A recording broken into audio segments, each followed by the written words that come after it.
If you're a fan of comics, then you're probably a fan of fantasy. And if you're a fan of fantasy, then you've definitely heard of Dungeons and Dragons. If you follow the YouTube craze of filming tabletop games, you've no doubt heard of Critical Role.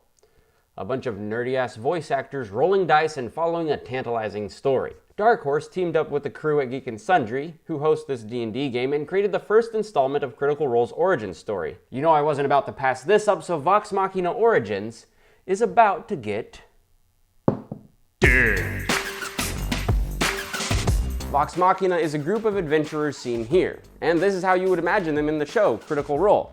You can find the link in the description below. And this is Vox Machina 4 years and 111 episodes earlier as novices that would become the saviors of their world. While each of these characters are intriguing in their own right, for issue number 1 we're focusing on half-elven twins Vex and Vax. If you can't tell who's who, that's okay, neither can anyone else. Just remember Rogue, Ranger, Hot Dog, Taco. They are in the town of Stillben, a swamp-based economy that's been having trouble with a curse. While the story team of Matthew Mercer and Matthew Colville took this book in a more mature direction than anticipated, they kept a certain class about it. As you can see from the murky trees blending with a sky blue swamp, clearly artist Olivia Sampson and colorist Chris Northrop wanted to put this book in the mind of a child. And this book is clearly all about fan service, so if you haven't watched the show, I'd recommend you get on that immediately. Still, it holds its own as a standalone piece, introducing relatable characters with some powerful lines. This feels like the start of a Dungeons and Dragons campaign introduced in a way that's easy to swallow in this new medium. In fact, my biggest complaint is that these characters were the brainchildren of the players that created them.